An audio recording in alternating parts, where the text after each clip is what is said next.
Today I have a mobile service appointment booked so that we can install this garage door opener, the homelink system, onto the new Model Y Performance. Now it is raining, so I'm going to move out the cars and then park the Model Y inside of the garage so that the technician can have a much nicer spot to work on the car. When I ordered this for the Model 3, the price was $400.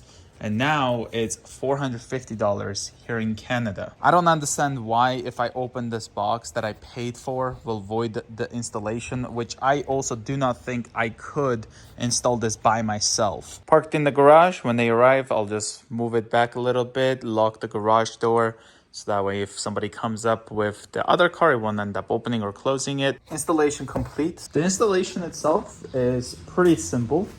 So what they do is they take this off, which by the way, the HEPA filter is gigantic. Then they take these bolts out over here. That way they can remove this storage space for the front. There's a wire underneath here, and it seemed like the homelink wire was taped together to it. Homelink itself connects to the front bumper portion here. With the Model 3, they had to take the whole bumper off in order to do it. On the Model Ys, it's much simpler. Once installed, they put everything back, use their laptop to program to the car that this car now has homelink. I did own a Model 3 before, and I got them to install the homelink on that. So I asked them if I could have taken the homelink out of that car and then installed it onto this new car. If Tesla wanted to do the work, it would have probably costed me money on labor, since they had to come take it out, program the other car to say it no longer has homelink, if they were to do it, by the way, and then install it to this car, program it that this car has it. If you were thinking to take it out of your car yourself and then put it onto your new car, it probably is not going to work, and you might get an error message that homelink has an issue on your previous Tesla that had the homelink program to it. So if you remove it, you have to program the car to say it doesn't have it, and they use their fancy laptop in order to do all that. When it comes to not opening the package, I still cannot see why not, because there's no anything that you can really damage. It's bracket and the module itself. There's just two pieces in there.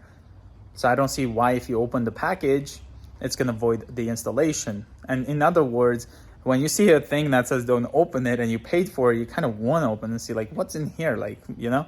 But yeah, there's like nothing really important, so don't open it. That's what you get inside. So now we have this icon here that wasn't here until the homelink module was just installed. We're gonna create a homelink. It is the easiest way you can set up a homelink by any means. So you then type in the name, hit enter, set mode, start. So now what I do is I take up my garage door remote, which I did not change the batteries to it.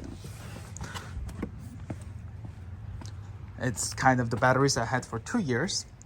And then I will go up at the front of the bumper and then hold it.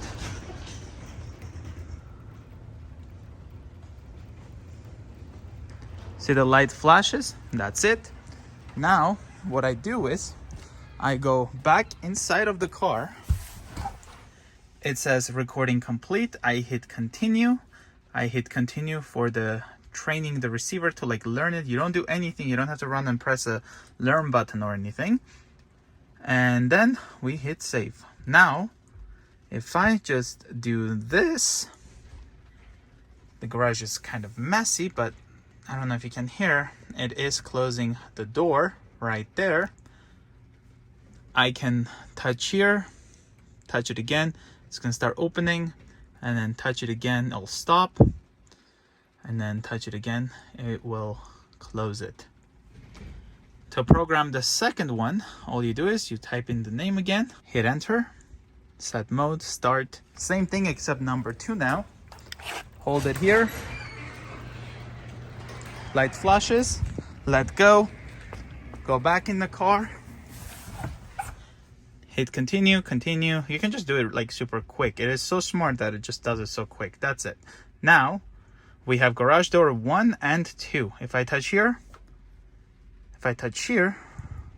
as you can see, it opens. Touch it again, it stops. Touch it again, it closes.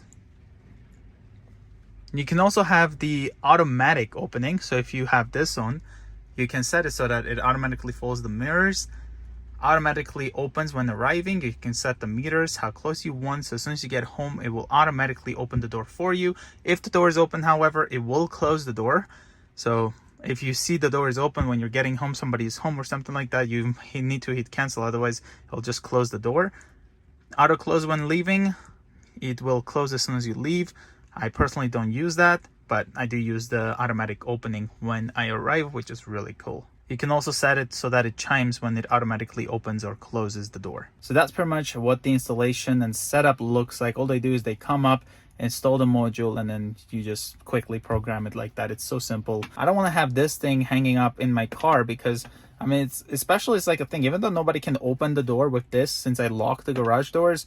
I mean, at the end of the day, somebody sees it in the car, they might like try to break a window thinking they'll get access into the house. I wish when you're ordering a Tesla, like how you can say, I want to have white seats, for example, I want this color, like you can just check a box and say, I want homelink. If they don't want to give it to you for free, even though after increasing the prices like a lot, at least have the option, hey, pay $450, we'll ship it to you with the car already installed. That way we don't have to order the car, take delivery of the car, order the homelink, then book an appointment with Tesla, and then they come up, waste their time to do something that could have come out of the factory. Especially when you have a Tesla Model 3, they have to come up, take your whole bumper off, disassemble the front end of your car to just install homelink. It should be an option, so it comes like that. They don't have to come and take your brand new car apart, take the whole bumper off in order to install a homelink. Thankfully, they didn't have to do that on the Model Y. It was just a 5-10 minute job, and then they were out.